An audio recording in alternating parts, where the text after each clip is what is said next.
നമസ്കാരം, എൻ്റെ പേര് Smitha Haridas. Higher secondary school അധ്യാപികയാണ്.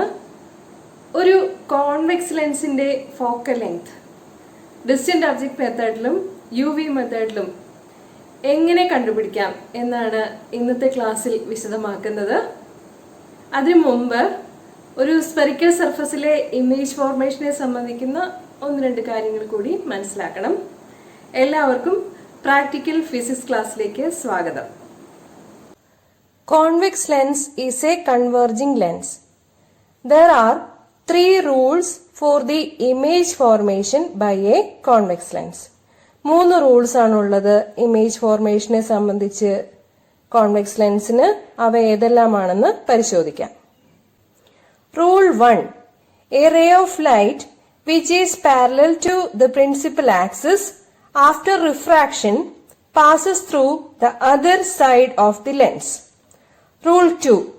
A ray of light passing through the optic center of the lens goes straight. It emerges without any deviation. Rule 3. A ray of light passing through the focus after refraction becomes parallel to the principal axis. നമുക്ക് 3 നിയമങ്ങളെ സംബന്ധിച്ച ray diagram ഒരുമിച്ച് നോക്കാം. ഒന്നാമത്തെ റൂളിന്റെ just reverse ആണ് മൂന്നാമത്തെ rule. It is due to the reversibility of light. ഒരു convex lens കയ്യിൽ കിട്ടിക്കഴിഞ്ഞാൽ ആദ്യം ഡിസ്റ്റന്റ് ഒബ്ജക്റ്റ് മെത്തേഡിൽ അതിന്റെ ഫോക്കൽ ലെങ്ത് കണ്ടുപിടിക്കണം. അതിനുവേണ്ടി ഫിസിക്സ് ലാബിലെ ജനലോ മറ്റേതെങ്കിലും ഡിസ്റ്റന്റ് ഒബ്ജക്റ്റോ കോൺവെക്സ് ലെൻസ് ഉപയോഗിച്ച് ഫോക്കസ് ചെയ്യുക. ലെൻസിന് നേരെ ഡിസ്റ്റന്റ് ഒബ്ജക്റ്റ് വരത്തക്ക രീതിയിൽ വെച്ചാൽ മതി. വൈഡ് സ്ക്രീൻ അഡ്ജസ്റ്റ് ചെയ്ത് ഡിസ്റ്റന്റ് ഒബ്ജക്റ്റിന്റെ ഇമേജ് ക്ലിയർ ആയിട്ട് സ്ക്രീനിൽ പതിപ്പിക്കുക.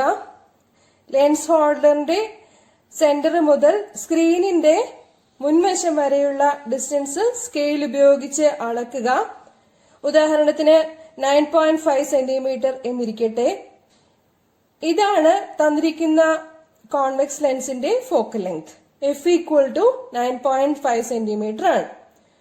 Light rays from a distant object converges to the principal focus of the convex lens. ഇതാണ് കാര്യം.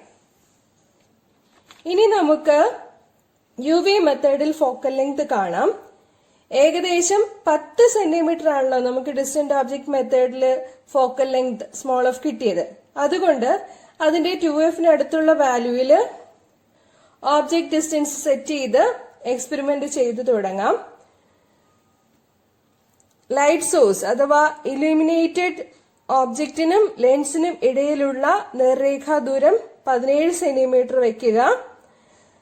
ഇതാണ് ഇവിടെ object distance. U equal to 17 centimetre.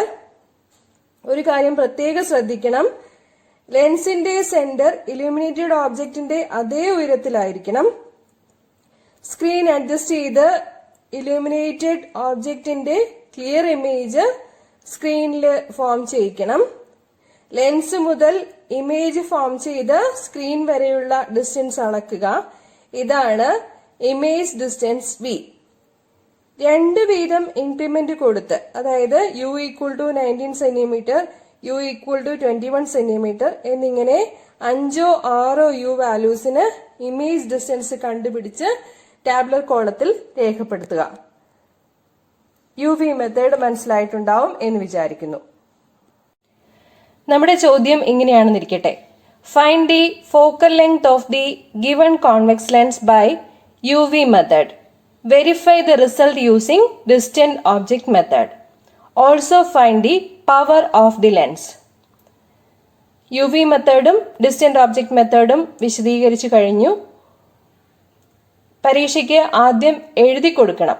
നമ്മൾ എഴുതി കൊടുത്തതിന് ശേഷം എക്സാമിനർ അത് നോക്കി കറക്റ്റ് ചെയ്ത് തന്നാൽ മാത്രമേ എക്സ്പെരിമെന്റ് ചെയ്തു തുടങ്ങാൻ പറ്റുള്ളൂ. എന്തൊക്കെയാണ് എഴുതി കൊടുക്കേണ്ടത്? ചോദ്യം വായിച്ചിട്ട് അതിൽ നിന്ന് എയിം എന്താണെന്നുള്ളത് മനസ്സിലാക്കാൻ ബുദ്ധിമുട്ടൊന്നും ഉണ്ടാവില്ല. അപ്പോൾ നമ്മൾ എയിം എഴുതി കൊടുക്കുക. to find the focal length of the given convex lens by UV method, distant object method. പിന്നെ പവർ കണ്ടുപിടിക്കണമെന്നുണ്ടെങ്കിൽ find the power of the lens എന്നുകൂടി എഴുതാവുന്നതാണ്. ഇക്വേഷനാണ് ഇനി എഴുതേണ്ടത്. അത് പ്രിൻസിപ്പിൾ എന്നുള്ള ഭാഗത്ത് കൊടുക്കാം. ഇക്വേഷൻ ഫോക്കൽ ലെങ്ത് കണ്ടുപിടിക്കാനുള്ളത് എന്താന്ന് വെച്ചാൽ F equal to U V by U plus V എന്നുള്ളതാണ്. ഇക്വേഷൻ എഴുതുക. The focal length of the convex lens F equal to U V by U plus V. U എന്നുള്ളത് object distance ആണ്, V എന്നുള്ളത് image distance ആണ്. Power of the lens കണ്ടുപിടിക്കാനുള്ള equation F equal to 1/f എന്നതാണ്.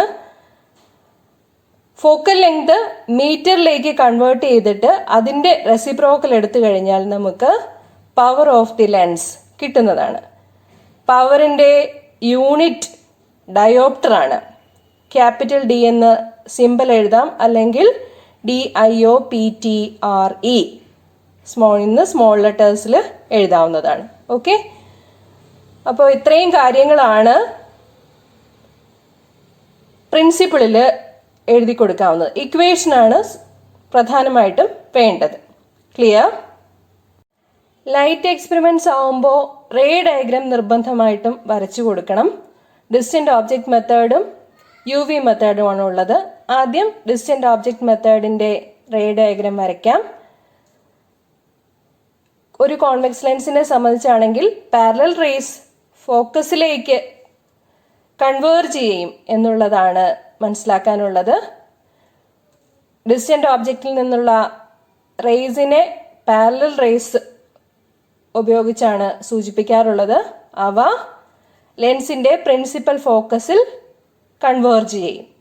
അങ്ങനെയാകുമ്പോൾ lens മുതൽ converge ചെയ്യുന്ന പോയിന്റായ focus വരെയുള്ള ഡിസ്റ്റൻസ് ആയിരിക്കും ഫോക്കൽ ലെങ്ത് എന്ന് പറയുക. അതാണ് ഇവിടെ റേ ഡയഗ്രത്തിൽ കാണിച്ചിരിക്കുന്നത്. ഓക്കെ, ഡിസ്റ്റന്റ് ഓബ്ജക്റ്റ് നമ്മൾ ജനലിനെ ഫോക്കസ് ചെയ്ത് അല്ലെങ്കിൽ പുറത്തുള്ള ഏതെങ്കിലും ഒരു ഓബ്ജക്റ്റിനെ ഫോക്കസ് ചെയ്ത്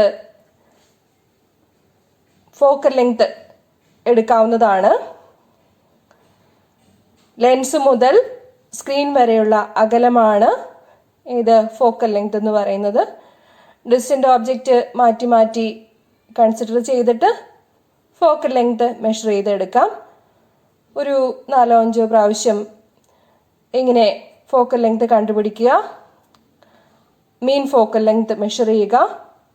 നമുക്ക് മീൻ ഫോക്കൽ ലെങ്ത് കിട്ടുന്നത് 9.5 സെൻറ്റിമീറ്റർ ആണെന്നിരിക്കട്ടെ. റിസൾട്ടിൽ എഴുതുമ്പോൾ SI യൂണിറ്റിൽ വേണം എഴുതാൻ. 9.5 സെൻറ്റിമീറ്ററിനെ മീറ്റർ ആക്കണം. 1 സെൻറ്റിമീറ്റർ എന്ന് പറഞ്ഞാൽ 10⁻⁻² മീറ്റർ ആണ്. അപ്പോൾ ഫോക്കൽ ലെങ്ത് മീറ്ററിൽ എഴുതുക. 9.5 × 10⁻⁻² മീറ്റർ. ഓക്കെ, UV മെത്തേഡിന്റെ റേ ഡയഗ്രാം ആണ് ഇവിടെ കാണിച്ചിരിക്കുന്നത്. ഇലുമിനേറ്റഡ് വാർഗോസ് ആണ് ഓബ്ജക്റ്റ്. സ്ക്രീൻ അതാണ് ഇമേജ് ഫോം ചെയ്യിക്കാനായിട്ട് ഉപയോഗിക്കുന്നത്. കോൺവെക്സ് ലെൻസിനും ഇലുമിനേറ്റഡ് വാർഗോസിനും ഇടയിലുള്ള ഡിസ്റ്റൻസ് ആണ് ഓബ്ജക്റ്റ് ഡിസ്റ്റൻസ് Q എന്ന് പറയുക. നമ്മുടെ സ്ക്രീനിനും കോൺവെക്സ് ലെൻസിനും ഇടയിലുള്ള ഡിസ്റ്റൻസ് ആണ് ഇമേജ് ഡിസ്റ്റൻസ് V എന്ന് പറയുക. ഓബ്ജക്റ്റ് ഡിസ്റ്റൻസും ഇമേജ് ഡിസ്റ്റൻസും അറിയാമെന്നുണ്ടെങ്കിൽ ഫോക്കൽ ലെങ്ത് കണ്ടുപിടിക്കാനുള്ള equation UV by U plus V എന്നതാണ്. അത് ടാബ്ലർ കോളം വരച്ച് കാണിക്കണം. നമ്മൾ ഡിസ്റ്റന്റ് ഓബ്ജക്റ്റ് മെത്തേഡ് വഴി ഫോക്കൽ ലെങ്ത് കണ്ടുപിടിച്ചപ്പോൾ ഏകദേശം 10 സെൻറ്റിമീറ്ററിന് അടുപ്പിച്ചുള്ള വാല്യൂ ആയിരുന്നു വന്നത്. അപ്പോൾ U അതിൻ്റെ ഇരട്ടിയിൽ താഴെ ഒരു 17 സെൻറ്റിമീറ്റർ മുതൽ സ്റ്റാർട്ട് ചെയ്യാവുന്നതാണ്. 17 സെൻറ്റിമീറ്റർ, 19 സെൻറ്റിമീറ്റർ, 21 സെൻറ്റിമീറ്റർ, അങ്ങനെ, അല്ലെങ്കിൽ 17, 20, 23, 26 അങ്ങനെയൊക്കെയുള്ള ഒരേ ഇൻക്രിമെന്റ് കൊടുത്തിട്ട് ഓബ്ജക്ട് ഡിസ്റ്റൻസ് സെറ്റ് ചെയ്ത് കറസ്പോണ്ടിങ് ആയിട്ടുള്ള ഇമേജ് ഡിസ്റ്റൻസ് മെഷർ ചെയ്തെടുക്കാവുന്നതാണ്. Focal length UV by U plus V ഉപയോഗിച്ച് കാൽക്കുലേറ്റ് ചെയ്യണം. ഫോക്കൽ ലെങ്ത് കാൽക്കുലേറ്റ് ചെയ്യുമ്പോൾ പ്രത്യേകം ശ്രദ്ധിക്കുക, കാൽക്കുലേറ്ററിൽ വാല്യൂസ് സബ്സ്റ്റിറ്റ്യൂട്ട് ചെയ്ത് കൊടുക്കുമ്പോൾ UV/U+V ആ U+Vയുടെ അവിടെ ബ്രാക്കറ്റ് ഇട്ട് കൊടുക്കാൻ മറന്നു പോകരുത്. ഡിസ്റ്റന്റ് ഒബ്ജക്റ്റ് മെത്തേഡ് വഴി കിട്ടിയ അതേ ഫോക്കൽ ലെങ്ത് വാല്യൂ, അതിനോട് അടുപ്പിച്ചിട്ടുള്ള ഫോക്കൽ ലെങ്ത് വാല്യൂ തന്നെയായിരിക്കും UV മെത്തേഡ് ഉപയോഗിച്ചും കിട്ടുക. അതായത് 10 അടുപ്പിച്ചിട്ടുള്ള വാല്യൂ തന്നെയായിരിക്കും കിട്ടുക. പിന്നെ മീൻ ഫോക്കൽ ലെങ്ത് കണ്ടുപിടിക്കണം. മീൻ ഫോക്കൽ ലെങ്ത് കിട്ടിയത് 10 സെന്റിമീറ്റർ ആണെന്നിരിക്കട്ടെ. 10 സെന്റിമീറ്റർ ആണെന്നുണ്ടെങ്കിൽ അതിനെ നമുക്ക് മീറ്ററിലേക്ക് കൺവേർട്ട് ചെയ്യണം. SI യൂണിറ്റിൽ വേണം ഫോക്കൽ ലെങ്ത് എഴുതുവാൻ. അപ്പോൾ 10 × 10⁻², മീറ്റർ ഈക്വൽ ടു 0.1 മീറ്റർ ആയിരിക്കും. പവർ കണ്ടുപിടിക്കാൻ വേണ്ടിയിട്ട് reciprocal of focal length in metre എന്നുള്ളതാണ്. സോ P = 1/F = 1/0.1 = 10 ഡയോപ്റ്റർ എന്ന് കിട്ടും. ക്ലിയർ? അവസാനം റിസൾട്ട് എഴുതണം. റിസൾട്ട് എല്ലാം SI യൂണിറ്റിൽ തന്നെ വേണം എഴുതി കൊടുക്കാൻ. Focal length of the convex lens by UV method, distant object method, power of the lens. ഇതിന്റെ എല്ലാത്തിൻ്റെയും യൂണിറ്റ് കാണിച്ചിട്ടുണ്ട്. ഫോക്കൽ ലെങ്തിന്റെ യൂണിറ്റ് മീറ്റർ ആണ്. പവറിന്റെ യൂണിറ്റ് ഡയോപ്റ്റർ, ക്യാപിറ്റൽ D എന്നതുമാണ്. കോൺവെക്സ് ലെൻസിന്റെ കാര്യങ്ങൾ പറഞ്ഞത് ക്ലിയർ ആയിട്ടുണ്ടാവുമെന്നാണ് പ്രതീക്ഷ. കോൺവെക്സ് ലെൻസിന്റെ ഫോക്കൽ ലെങ്ത് കണ്ടുപിടിക്കുന്നതിനുള്ള ഡിസ്റ്റന്റ് ഒബ്ജക്ട് മെത്തേഡും UV മെത്തേഡും എല്ലാവർക്കും മനസ്സിലായിട്ടുണ്ടാവും എന്ന് വിചാരിക്കുന്നു. മനസ്സിലായിട്ടുണ്ടെങ്കിൽ പ്രാക്ടിക്കൽ ചെയ്യാൻ പോകുന്ന കൂട്ടുകാർക്ക് വേണ്ടി ഷെയർ ചെയ്യണം. നന്ദി, നമസ്കാരം.